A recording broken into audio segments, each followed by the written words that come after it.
इस कहानी के लेखक हैं धीरज कुमार राम किशन सालुंके। रात का समय था। एक बस रास्ते से गुजर रही थी। बस के पैसेंजर्स नींद में थे। ड्राइवर जैसे तैसे नींद रोकते हुए बस चला रहा था, लेकिन बस की स्पीड फास्ट थी। तभी बस ड्राइवर ने देखा कि एक कार दूर रास्ते के किनारे बाईं तरफ खड़ी है और बचे हुए रास्ते से बस तेजी से नहीं गुजर सकती थी। ड्राइवर को गुस्सा आया क्योंकि उसे बस की स्पीड कम करनी पड़ी और अगले स्टॉप पर पहुंचने के लिए बस को देरी होने लगी थी। बस उस कार के पास से गुजर रही थी। ड्राइवर को लग रहा था कि वो चिल्लाकर कार ड्राइवर को गाली दे, क्योंकि उसने कार किनारे से थोड़ी दूर रास्ते पर लगाई थी। लेकिन फिर भी जोर से हॉर्न मारकर मन ही मन गाली देते हुए ड्राइवर बस आगे ले आया। ड्राइवर तेजी से बस चलाने लगा। कुछ आधे घंटे बाद बस जंगल के रास्ते तक पहुंची। तभी ड्राइवर ने देखा कि एक आदमी रास्ते के बीचों बीच से भाग रहा है। उसकी पीठ पर एक बैग थी। ड्राइवर जोर जोर से हॉर्न मारने लगा ताकि वो आदमी रास्ते के बाजू हट जाए, लेकिन हॉर्न की आवाज सुन वो रुक गया और पलटकर बस को रोकने के लिए चिल्लाते हुए दोनों हाथ उठाकर हिलाने लगा। ड्राइवर को लगा कि वो आदमी मुसीबत में होगा, इसीलिए उसने बस रोक दी। बस रोकते ही कंडक्टर ने बस का दरवाजा खोल दिया। वो आदमी हाँफते हुए बस में चढ़ गया और चिल्लाते हुए बोला, जल्दी बस भगाओ, भगाओ वरना वो आ जाएगी। बस रुकने के कारण और उस आदमी के चिल्लाने के कारण पैसेंजर्स नींद से जाग गए। ड्राइवर उस आदमी की तरफ मुड़कर देख रहा था। तभी वो आदमी फिर से चिल्लाया, अरे भगाओ वरना वो सब लोगों को मार डालेगी। ये सुन ड्राइवर के साथ साथ बस के सभी लोग घबरा गए और बस ड्राइवर ने वहां से बस भगाई। क्या हुआ भाई साहब, आप इतने डरे हुए क्यों हो और आप किसके बारे में बात कर रहे हैं? कौन आएगी? उस आदमी ने अपनी पीठ से बैग निकालकर नीचे उसके पैर के पास रखी और कंडक्टर के बगल में बैठ गया। वह पसीने से लथपथ हो गया था। उसका शर्ट फटा हुआ था और उसके शरीर पर कुछ जख्म भी थे जिसमें से खून बह रहा था। पैसेंजर्स उसे घूर रहे थे। कुछ लोग घबरा भी गए थे कि यह आदमी आखिर है कौन। आप कौन हो भाई, और ऐसे क्यों भाग रहे हो और किससे भाग रहे हो? वैसे उस आदमी ने बताना शुरू कर दिया, मैं सत्या हूँ। मैं पीछे वाले कलहरी गांव के रेलवे स्टेशन पर चौकीदार का काम करता हूँ। मेरा कुछ 5-6 दिन पहले कलहरी रेलवे स्टेशन पर ड्यूटी लगा था। वैसे गांव छोटा होने के कारण स्टेशन भी छोटा था। वहां केवल एक ही प्लेटफॉर्म था। वहां के लोग रेलवे का कुछ बहुत कम ही इस्तेमाल करते थे, क्योंकि एक ट्रेन रात में 2 बजे आती है जो सीधे सोलापुर से होकर कन्याकुमारी की तरफ जाती है, और फिर वही ट्रेन दूसरे दिन सुबह 4 बजे वापस मुंबई की तरफ जाती है। दिन में बस 10-12 और कभी कभी तो 2-4 और कभी कभी तो रेलवे स्टेशन पर कोई पैसेंजर आता भी नहीं है। मैं वहां जाकर बहुत खुश था, क्योंकि पार्किंग में कभी कभार गाड़ियां रुकती थी। उसके बाद तो मैं प्लेटफॉर्म के एक बेंच पर जाकर सोता था। पहले 1-2 दिन तो सब कुछ नॉर्मल रहा, लेकिन तीसरे दिन अमावस की रात आई। मुझे घर से माँ और बीवी का फोन आया कि आज के दिन रात में ठीक से ड्यूटी करें और भगवान का नाम लेते हुए ड्यूटी करें और अंधेरे से दूर ही रहे। मैंने हाँ भरी। उस रात पूरा स्टेशन खाली था। मुझे हर रोज की तरह उस रोज भी कोई काम नहीं था। टिकट काउंटर पर बैठा सुरेश मोबाइल में घुसा पड़ा था। पैसेंजर्स नहीं आते, इसलिए स्टेशन पर कोई कैंटीन या ठेके वाला भी नहीं था। मैं प्लेटफॉर्म के बेंच पर बैठा झपकी ले रहा था।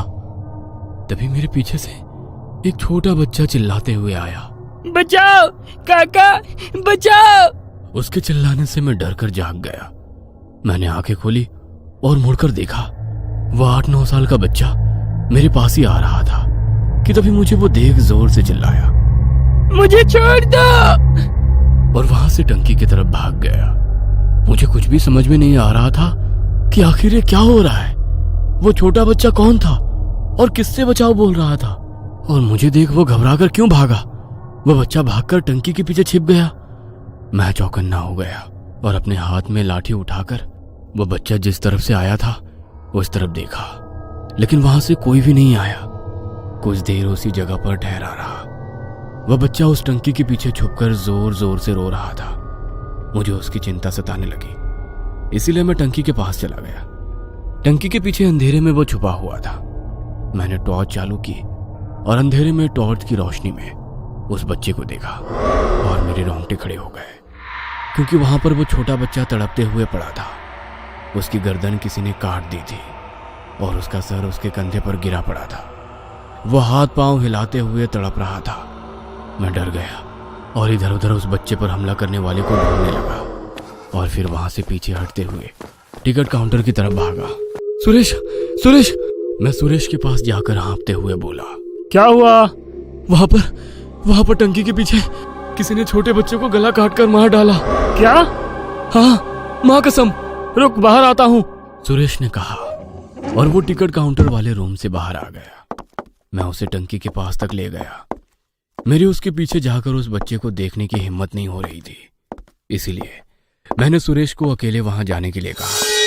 सुरेश घबराते हुए टंकी के पीछे गया। कुछ ही वक्त में वो टंकी के पीछे से बाहर आया और बोला, कहाँ है बच्चा? वही तो है, टंकी के पीछे खून से लथपथ पड़ा। उसकी गर्दन कट चुकी है और उसके कंधे पर पड़ी है। यहाँ कुछ भी नहीं है, आओ खुद आके देख लो। मैंने वहां जाकर देखा और मेरी आंखें फटी की फटी रह गई, क्योंकि वहां कोई भी बच्चा नहीं था, ना ही वहां कहीं खून की एक बूंद भी थी। वह देख मैं हक्का बक्का रह गया। अभी तो यही तड़प रहा था, अब कहाँ चला गया? तेरा कोई वहम होगा, जा किसी बेंच पर जाकर लेट जा। उसके दूसरे दिन रात में मैं रोज की तरह प्लेटफॉर्म पर टहल रहा था। आज प्लेटफॉर्म पर 2-3 पैसेंजर सामान के साथ दिखाई दे रहे थे। मैं प्लेटफॉर्म पर खड़ा था, तभी एक आदमी मेरे पास भागते हुए आया और बोला, भाई साहब, उस बेंच पर लेटा एक आदमी जोर जोर से रो रहा है। उसने चादर ओढ़ रखी है, ना जाने उसे क्या हो रहा है। यह सुन मुझे लगा कि शायद कोई गंभीर मामला है, इसलिए मैं भागते हुए उस आदमी के साथ बेंच के पास पहुंचा, जिस पर दूसरा आदमी चादर ओढ़े सोया था और वो रो रहा था। उसकी आवाज से वो कोई बूढ़ा आदमी लग रहा था। ओ चाचा, क्या हुआ? क्यों रो रहे हो? मैंने पूछा। मेरी आवाज सुन वो जोर से चीखा, मुझे छोड़ दो, मुझे छोड़ दो। क्या हुआ? अब रो क्यों रहे हो? मैंने पूछा, लेकिन वो केवल एक ही बात दोहरा रहा था, मुझे छोड़ दो, मुझे छोड़ दो। उसके ऐसे बर्ताव से मैं थोड़ा घबरा गया था। भाई साहब, आप चादर खींच के देखो, तभी पता चलेगा कि आखिर इसके साथ क्या हो रहा है। मेरे पास खड़े उस आदमी ने मुझसे कहा और फिर मैंने बेंच पर लेटे शख्स की ओढ़ी हुई चादर खींची और मेरी आंखें फटी की फटी रह गई। मेरे रोंगटे खड़े हो गए, क्योंकि बेंच पर एक बूढ़े आदमी का सर कटा शरीर था और बेंच पर खून फैला हुआ था। वो सर कटा शरीर कटे हुए गले से चिल्लाया।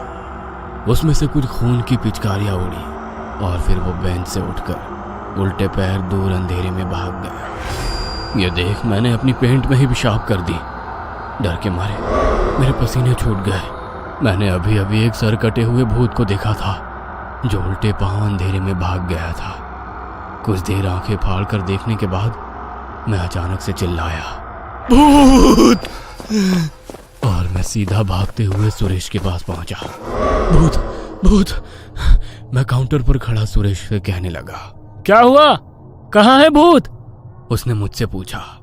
मैंने उस बेंच की तरफ उंगली करते हुए कहा, उस तरफ वो सर कटा था, वो उल्टे पैर अंधेरे में भाग गया। बेंच पर पूरा खून फैला हुआ है। क्या? रुक, अभी बाहर आता हूँ और देखता हूँ।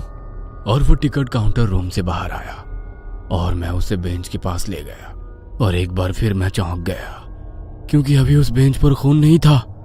कहाँ है खून? यही था, पता नहीं कहाँ चला गया अचानक। क्या लगा रखा है? मुझे लगता है तुम्हें आराम की जरूरत है। मैं सच कह रहा हूँ यार, मुझ पर यकीन नहीं है। तो एक आदमी था मेरे साथ, मैंने उसे कहा और फिर पलटकर मैं प्लेटफॉर्म पर उस आदमी को ढूंढने लगा जो मुझे उस बेंच के पास लेकर गया था। वो दूर प्लेटफॉर्म पर बैठे नीचे पैर छोड़कर आराम से बैठा था। मैं सुरेश को उसके पास ले गया। भाई साहब, आप इनको बताइए, आप जिस रोते हुए आदमी के पास मुझे ले गए थे, वो भूत था या नहीं? मैंने आपके कहने पर ही ओढ़ी हुई चादर खींची थी ना, और फिर वो सर कटा भूत अंधेरे में भाग गया था ना? मैंने उस आदमी से कहा। तब वो आदमी मेरी तरफ ही देखने लगा। अरे बताओ ना इनको, क्यों चुप हो? मैंने उस आदमी से पूछा।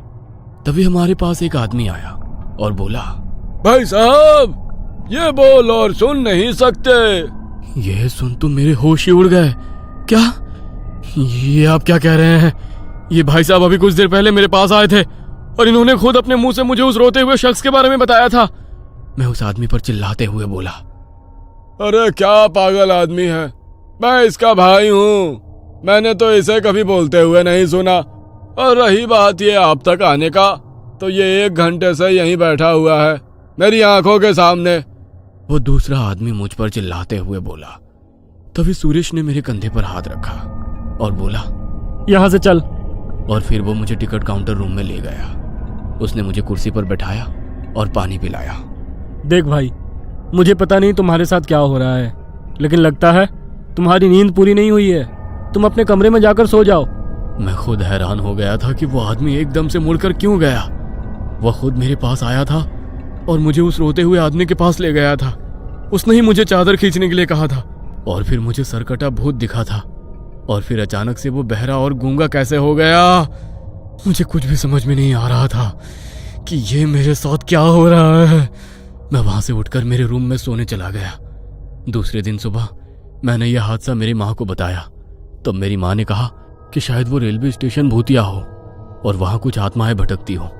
वो मेरी चिंता करने लगी और जॉब छोड़ने के लिए कहने लगी, लेकिन बड़ी मुश्किल से मुझे वो जॉब मिली थी। मैं उसे छोड़ नहीं सकता था।